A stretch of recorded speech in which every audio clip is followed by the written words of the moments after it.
Waiting. On OBS, and I think we're live. It says we're live. Are we live? Will we ever really know? Well, we always say, "Oh, are we live?" So hit the Because music. I never know. I never know. Okay, that's my cue. Here we go. Bants and Bants. Bants and Bants. All systems go. Bants and Bants. Defiance. Bants and Bants. This rebel has a cause. Can I do that music? Bants and Bants.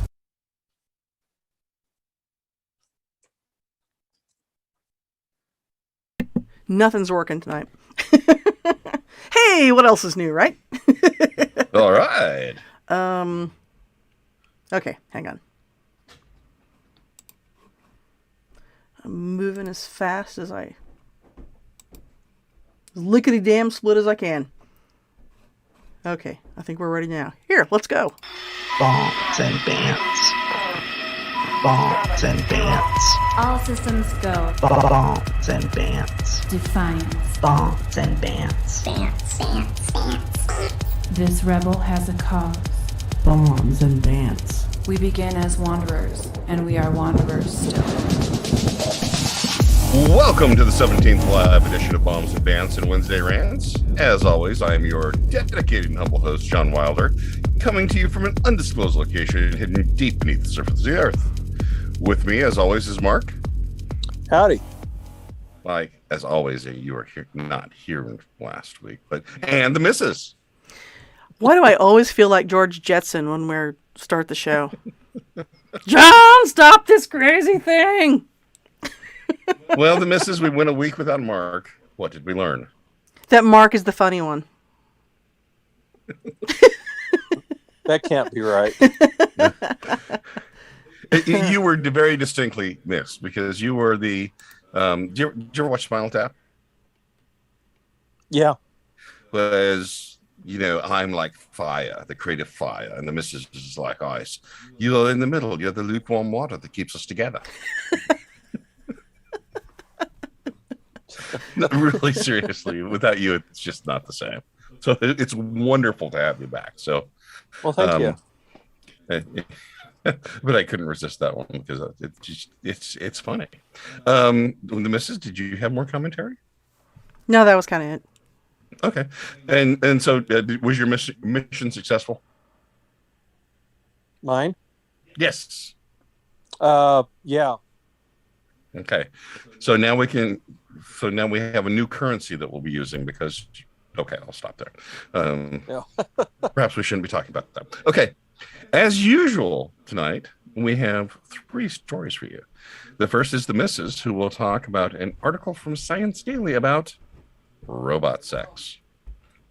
Next, Mark will talk about an honest-to-goodness warp bubble from an article in the debrief.org. Okay, see, I'm going to have to pause you for just a second here because we have a sick Pugsley on our hands and he is here wanting something from me. So talk amongst yourselves for a few minutes, boys. Okay. Well, hit the mute on your microphone. Hit the mute on your microphone. You want a pallet of coffee? Okay.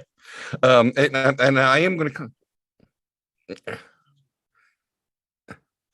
Hey, hit your mute. It's just not working. There's a little button on the side. Well, it's still not a mute. Well, we can completely hear you. You can hear that, right, Mark? Oh, yeah. Yeah, completely. So let's not discuss his personal medical issues. That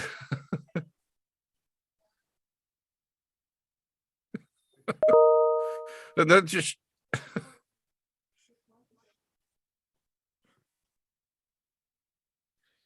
Like, now I'm waiting for the. Now I'm waiting for the FBI to bang on the door.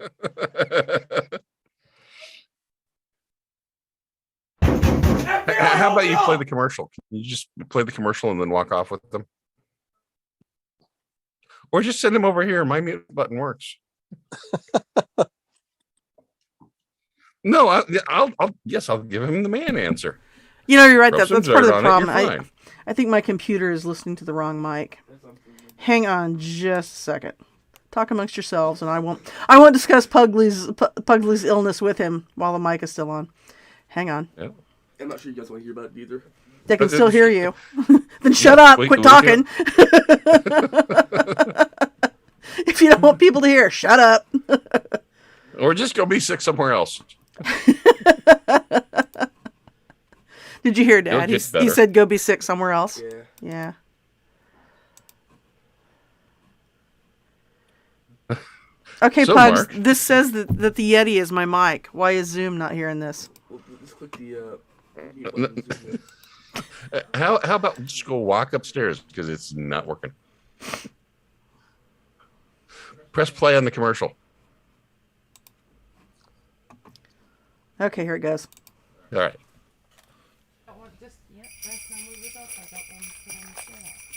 Hey, Sue. Got any big plans for the holidays? Oh, you know me, Mary. I'll probably just hunker down the old bunker and enjoy some box No, I can wine hear with you. my I can dogs. completely hear you. Are I can you hear still everything wasting you're your saying. time with online dating?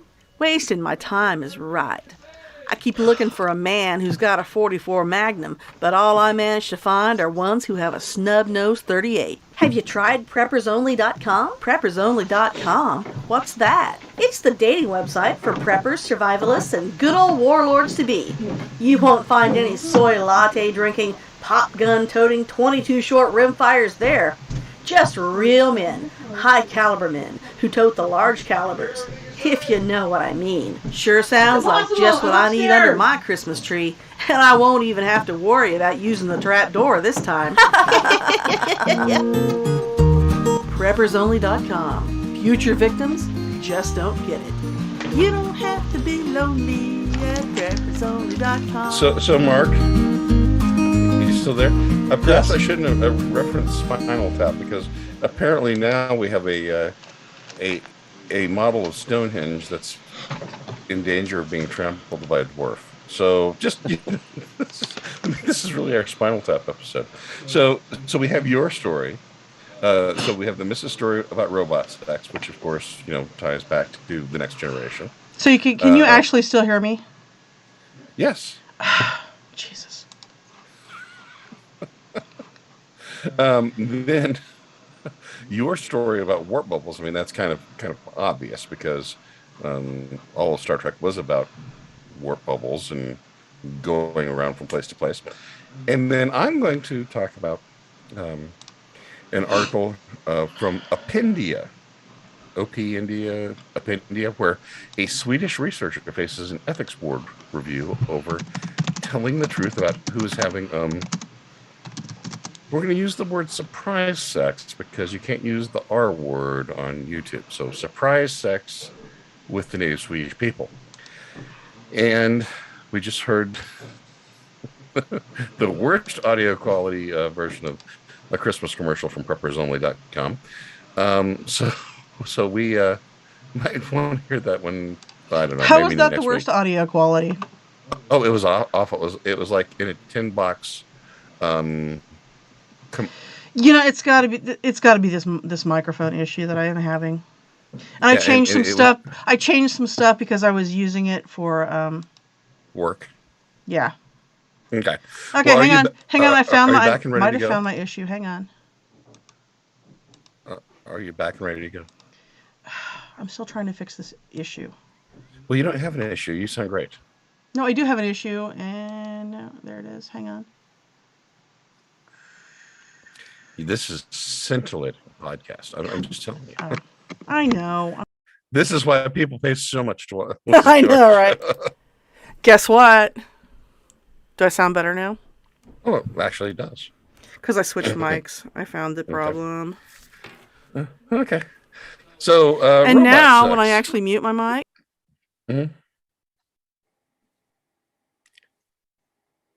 see, talking, you can't hear me when I mute my mic now. I Problem finally fixed. solved that problem of shutting you up for once. Shut up. Okay. Finally. All right. So, robot sex.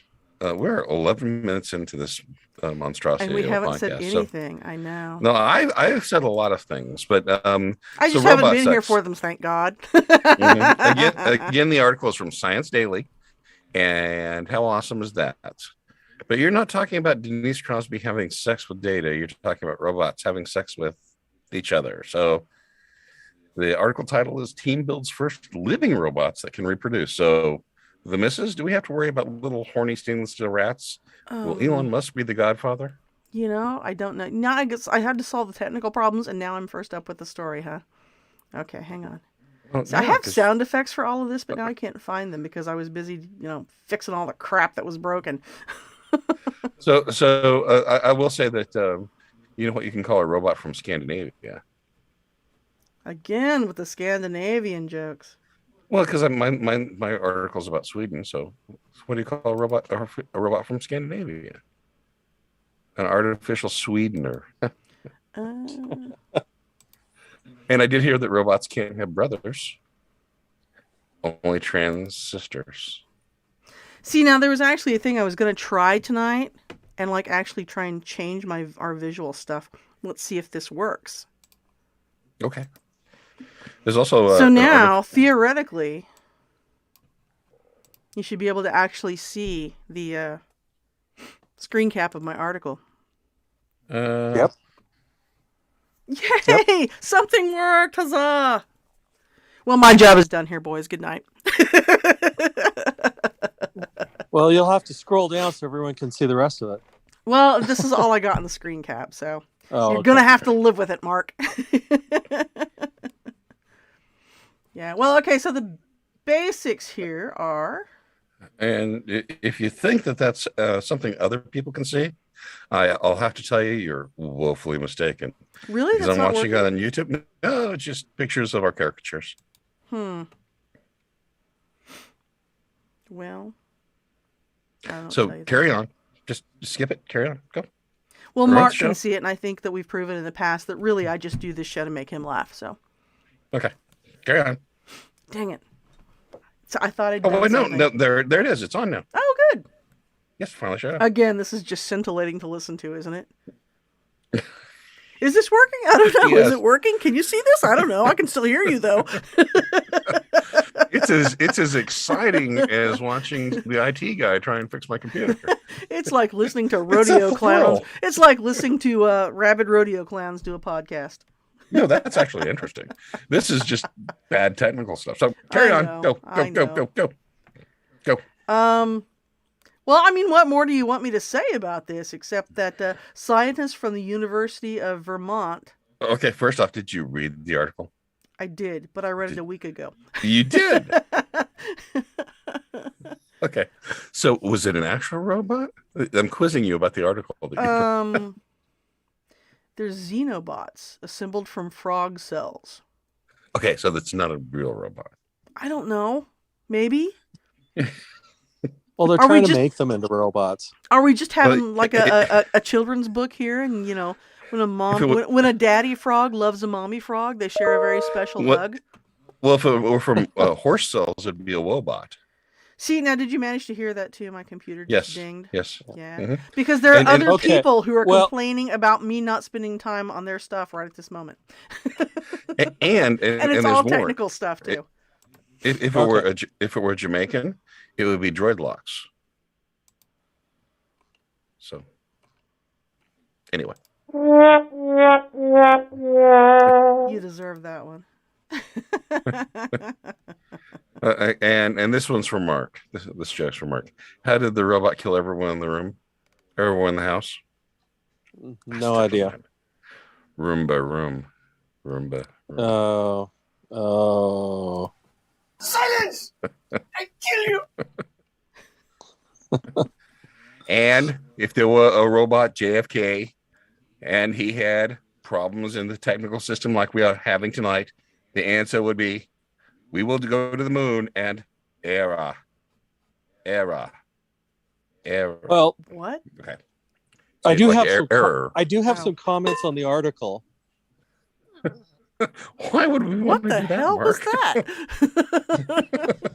What was It's making that sound. It's like a cow walked through here.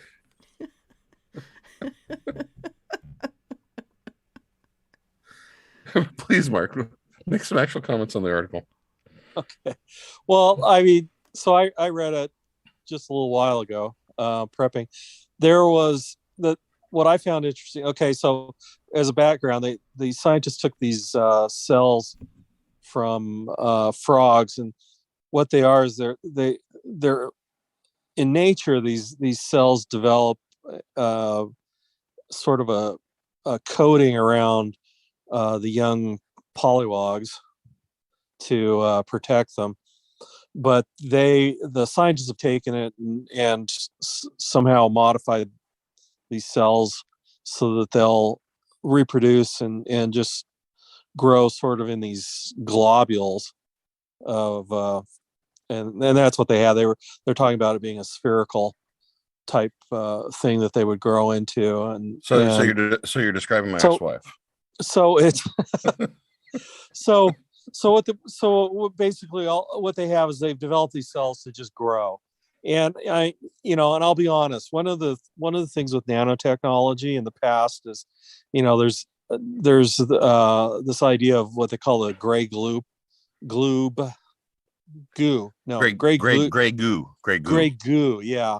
Where the you have a bunch of nanobots that can reproduce, basically build each other, and it just spreads over the entire planet because they just take everything. Well, this to me sort of sounds like a potential green goo situation. Exactly. And I mean, in fact, these things, what if these things got out and started reproducing? I mean, we'd have these slimy, oceans and rivers and stuff. In fact, Greg Bear wrote a novella about that in 1988 called Blood Music. Fantastic book. If you haven't read it, I think it won the Hugo, Nebula. Great. Strongly suggest it. Have you read it? I haven't. Oh, that strongly suggest it. Blood Music. Okay. And it's about this guy who makes his white blood cells individually as smart as primates, and they start evolving in his body. Oh, sweet. That sounds like a Stephen King novel. Oh yeah. It's very, very good. But I was reading along. I was expecting actual robots having sex and swapping parts, and then I got to they were squishy robot cells, and then Greg Bear came to mind. I'm like, I seem to have underestimated the creep factor on this one. It's a really creepy story. Yeah, I mean, think of it's basically I guess this would be sort of humorous, but Trouble with Tribbles, except on a microscopic level. Absolutely. And in fact, I don't want to give a spoiler alert on a nearly 30-year-old, over 30-year-old novel, but things didn't turn out so well for humanity. I'll just say that. I'm shocked. Shocked. That's what I think whenever I hear stories about scientists doing experiments like this. I'm like, have these people never seen a science fiction movie? Yes. Ever? Have they never watched The Twilight Zone? Or, to quote the great one, Jeff Goldblum, sure, it's ooh, ah, and then running, screaming. All right. It's time for a palate cleanser, Mark. Today, Mark's article is from thedebrief.org. And this is an exciting thing because they actually found a warp bubble hiding in a Casimir effect. And warp drive, of course, is how Picard spent his time while not being a detective in the holodeck or doing musicals with the crew. Because, I guess after 7 seasons, you got to do something. But the Casimir effect, and I'm not jumping over you if I talk about the Casimir effect, am I, Mark? No, please, because that's how I was going to have to start off, I think, was explaining it as best I could. The Casimir is an actual physical force that works on the boundaries of materials, actual physical things like a couple of plates of metal, let's say, due to quantum fluctuations. And this is most commonly seen in experimental. It's there. It was predicted in 1948, and they tested it, and it was completely there. It's most commonly seen in 2 parallel plates. They're really smooth and really close together, like nanometers. And I actually have something here that I'll bring up. We just have to get to the right page, and there it is. And so there's an actual very simple equation that describes it. And the attraction between the two plates is per unit area is a function of Planck's constant, the speed of light, the square of pi, and then 240 over the area squared. So, pretty simple. Inconceivable. Yeah, and one thing I'd point out too is, I mean, this is a force that was only predicted under quantum mechanics, and Yes. those plates, as far as classical physics go, there should be no force, because there's no current flow, there's nothing, and they're Absolutely. in a vacuum, and so there's nothing between them in theory. But this quantum force can actually works. I think I read that they can generate up to 1 atmosphere of pressure. Yes, but it's over extremely small areas. Yeah, very small. Okay, so that's sort of the background, and let me add one more thing. The effect can vary, and the amount of pressure varies according to the geometry of the different materials and the types of materials that they're using. So, what, as best I understand it, this scientist who at one time had worked on the idea of a warp drive, based on the idea of warping space time, and then if something was in that warp bubble, they weren't moving within the warp bubble, so they weren't violating relativity, but the warp bubble itself, because it's space time, could move faster than light, is the theory. And this guy had done some research on it, but then he's working for DARPA on this other project. But no, I'm going to stop you right there. It's not technically faster than light. It is because nothing ever actually moves faster than light. You manipulate space so it appears to be faster than light. Warp drive. And there is a difference. And I know I know that's sounding very semantical, but it does kind of matter, because normal space is just so twisted that you're moving faster because you scrunch up the space in front of you. Yeah, and I was just trying to simplify. When you're in the bubble, you're not moving.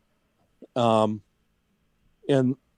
anyway, we're going to get into cosmology, and this is the expansion of the universe, and all this is going to get. But there are a couple of principles to bring out here.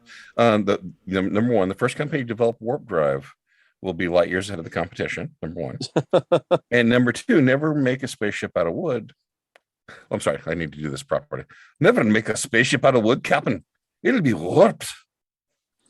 Oh, terrible. Science.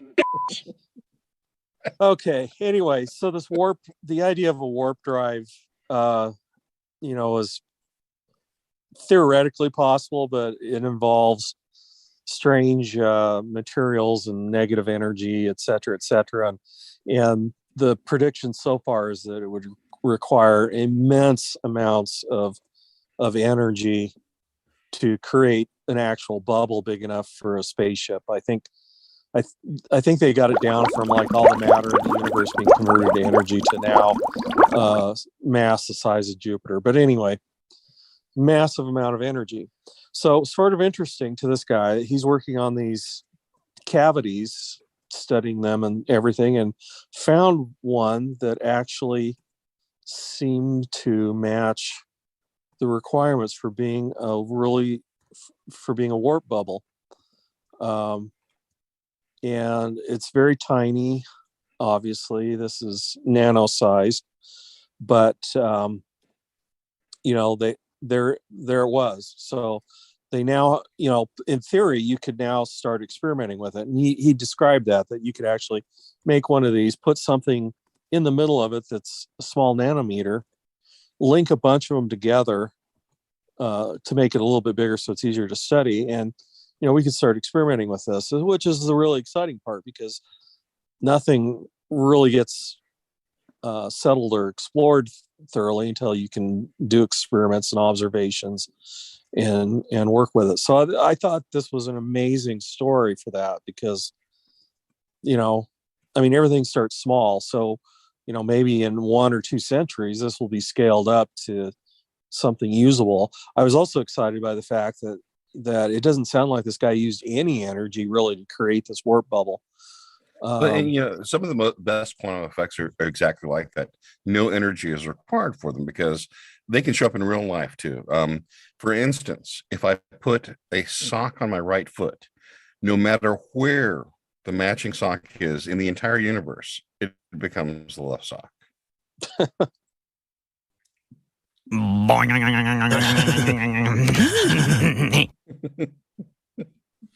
Oh. The missus has gone entirely for some reason now I'm starting to think of the infinitely improbable drive, but yes. Anyway, I thought it was an exciting a little bit. I mean, it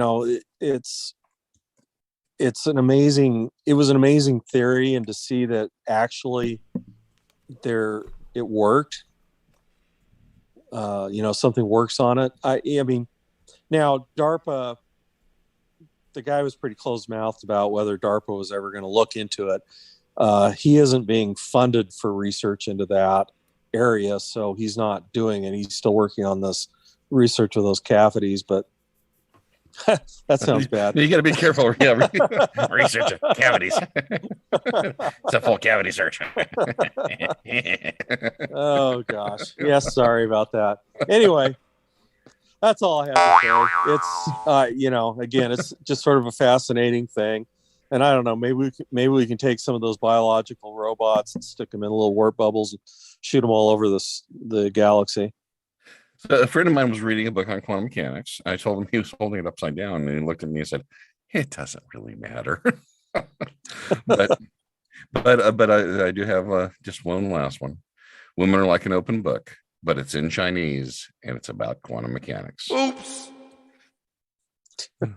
and Quizzer is online, and he is commenting in the comment box if you guys are out there, and did ask the question, are you guys going to cover the camel beauty contest scandal in Saudi Arabia? And I'm like, no, I haven't even heard about the camel beauty contest scandal. Oh yeah, I just saw about that today. Well, someone talk about it.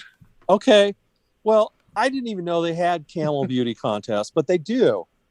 And apparently, I didn't read the whole article. I just sort of skimmed through, but apparently there were people that were using drugs and Botox injections and fillers and stuff to make their camels more beautiful. So big scandal. It came out, got caught. I'm sure this has been going on for years, but why do we keep talking about my ex-wife and these things? Are you still on? Well, who knew they were camel plastic surgeons? Oh, there's something very dromedary about this. It's too much dromedary. Oh my! So the missus, are you still out there? Well, I it's am still appropriate here. Yes. Okay. It's appropriate to talk about the camel issue today, though, because it is Hump Day. Oh, okay. All right. So finally, we're going to have to get Quizzer on as a guest. I think we're just going to have to get Quizzer on as a guest. So there are 4 lights. That was from an episode of Star Trek: The Next Generation, where Captain Picard was. See, and then I start the music, and what did I do? I screwed that up too, because I started to listen to it. Quizzer notes that that part of the surgery was to round out their humps. I would think they would want more humps on the camels. Am I wrong?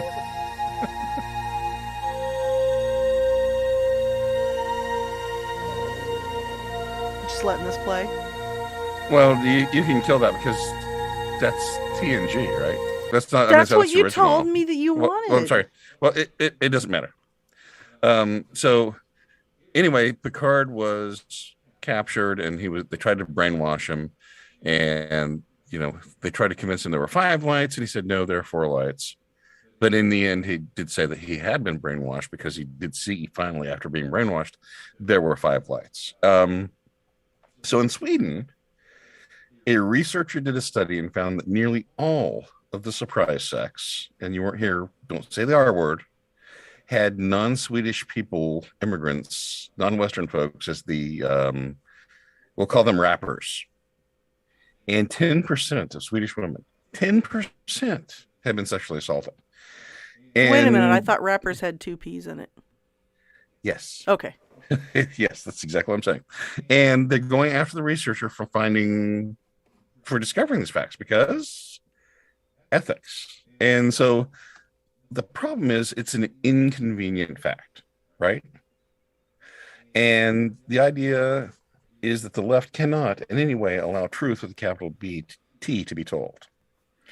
And I'm going to Wait, I thought that they were the people who were behind science, you know. I represent that's right. science.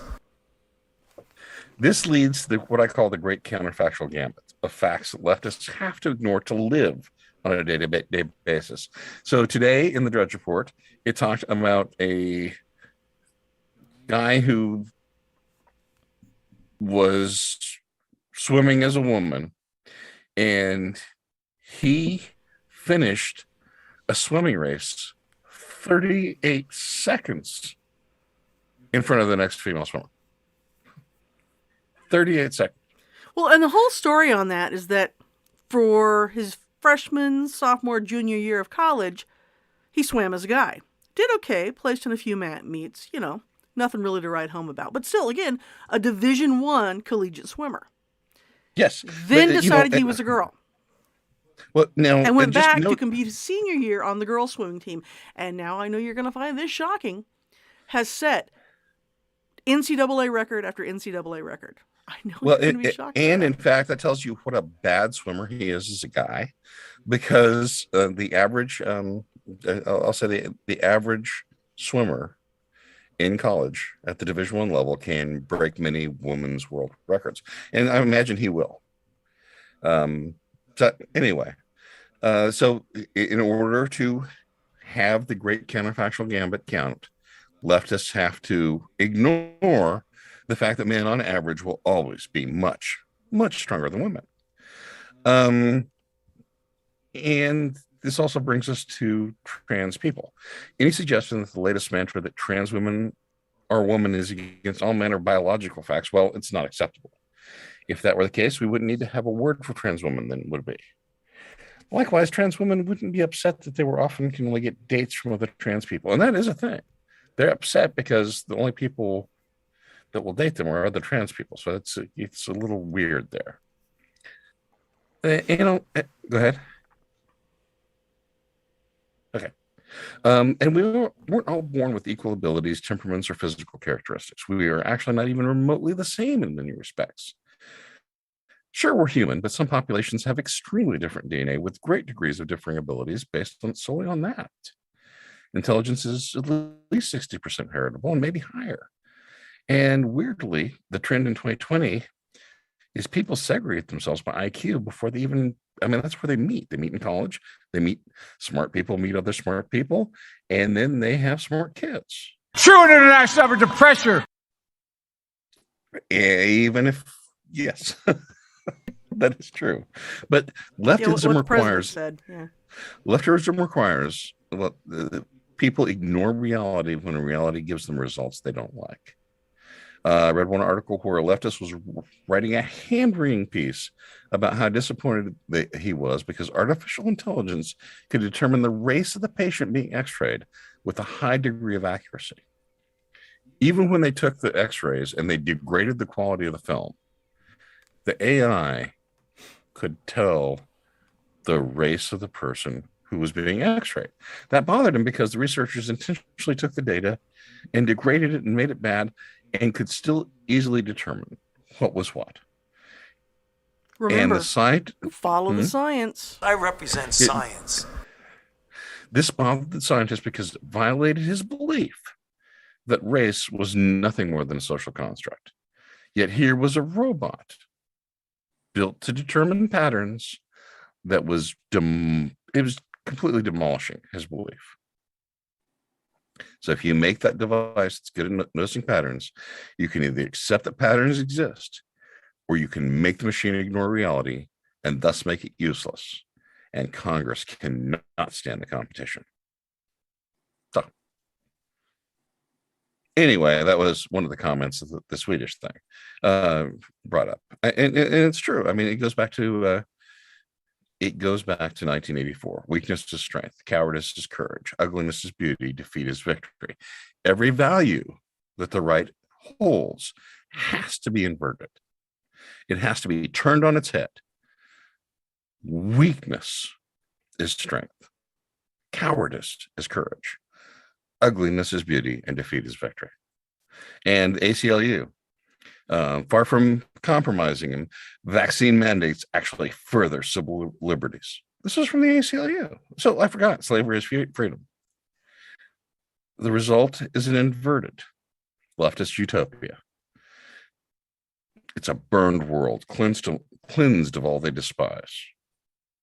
So, See, now I'm depressed.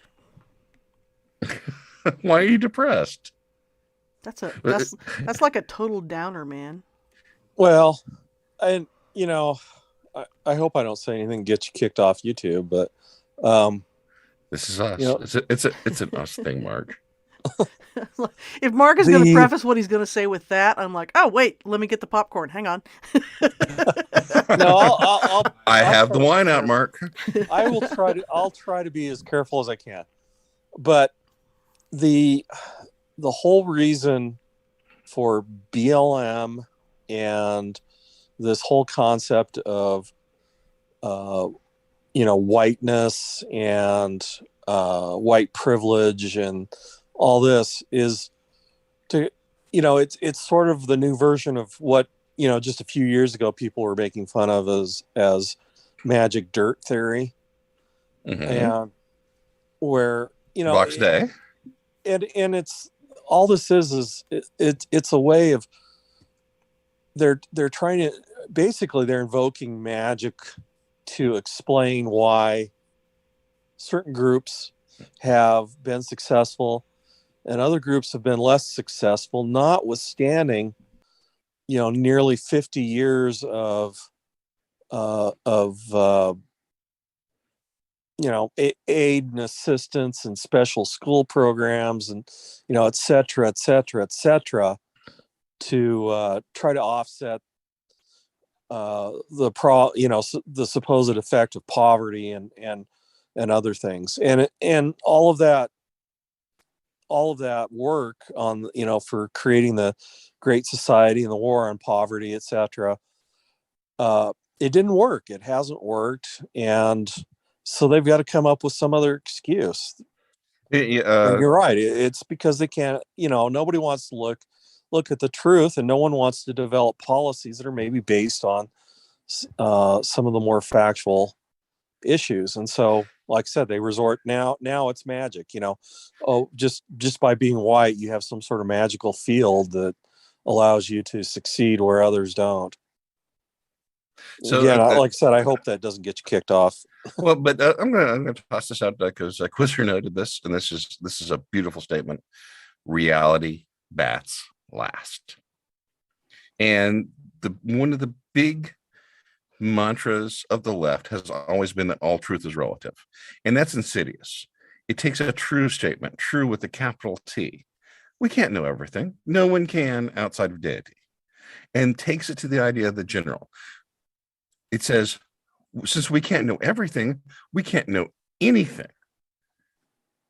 And that's not true. We can start with math. 1 + 1 is 2. If you believe that 1 + 1 is 2, there is a truth. Gravity always pulls down. A truth. As Quizzer said, reality bats last. That's just your privilege talking.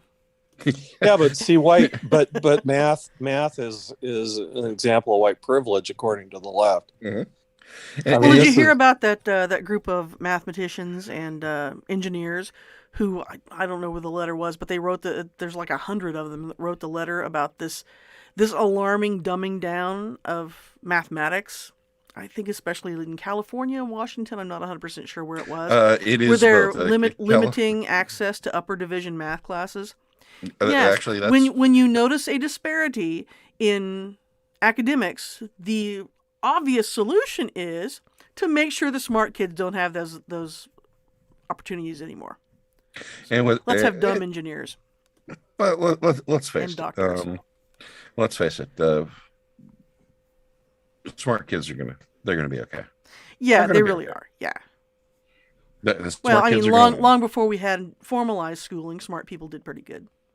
yeah. Leonardo, he wasn't in the gifted and talented program. Right. What was up with that? So nope, I strongly believe that. And again, I'm going to come back to the Quizzer statement. Reality bats last, and real truth exists. I think that the big driver is the left they really hate themselves and they feel awful about themselves. And that's why they have to deny truth. That's why they have to run through these inversions. And so that's the driver on this. So I went kind of long on that, and I kind of took that a little bit off. Did you have some more observations on the story, Mark, or any of the other commentary? Nope. Wow. The missus? See, that's why Mark's the funny one.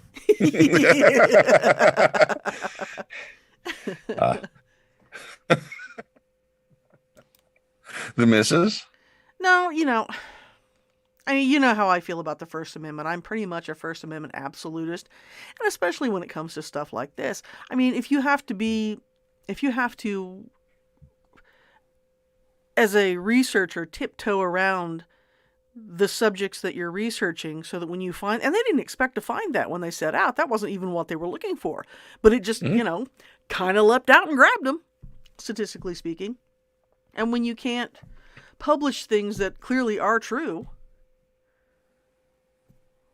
again, absolutely. What is truth? And there is absolutely, if only certain things can be true when you can prove them.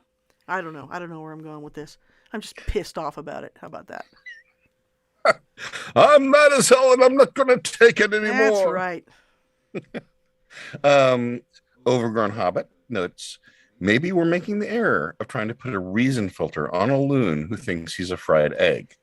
I thought he claims he's white and likes bacon, but today he refused to support my pro-bacon initiative.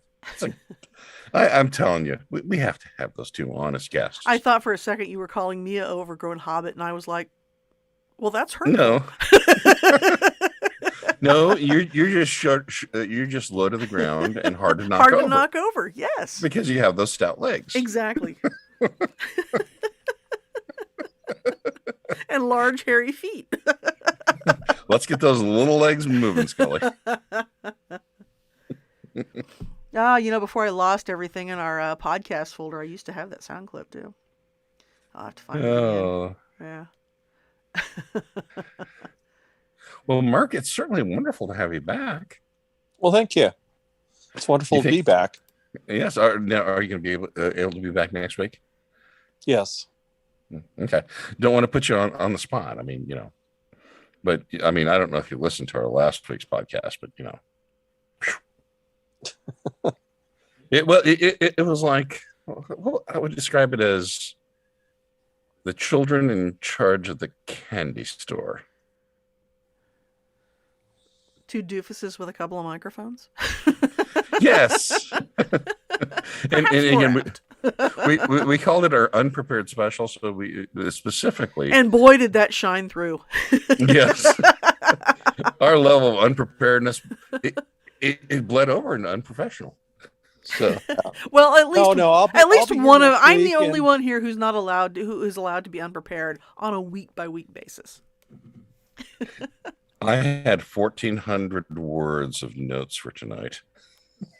1,400 words of notes for tonight. So, and I clearly did not even have my mic on the right setting. So, is it Wednesday again? No. Well, you noticed when I quizzed you about your article. Did you read your article? I read it a week ago. And by read, I might have just read the headline. Sex and robots. I am all, I guess. Yes, totally. All right. Oh, well, any other notes, Mark?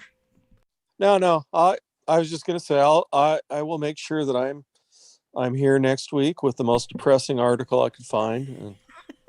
Well, see, I beat you tonight. I was in third place. I mean, the most depressing goes third. And you showed up with warp drive, and I'm like, oh, that's so cool. And if I had known how depressing the Mrs. article was, you'd have been first up, buddy. When you All call right. my article depressing, is it depressing, or was it The just green sad? goo problem. Yeah. On that note, So now bear in we'll- mind, wait, you have to talk a little bit to fill this because I did not have a chance in this past week to edit this down so it was a much shorter talk bed. So we have to BS a little bit until you get to listen to the music. Your cue will come. Not yet. Don't jump in there yet. Hang on. Not yet. Hang on. There's your Always cue. Start talking. And thank you once again. As always, we'll be back next week. I'm John. I'm Mark. And I'm the missus. You have to say the thing. And then it looped on me and started playing. But you have to say the thing. Y'all come back now, you hear? Okay. And we're out. Maybe. We're still on. What are you talking about? Well, you don't know how to turn it off. Oh, no.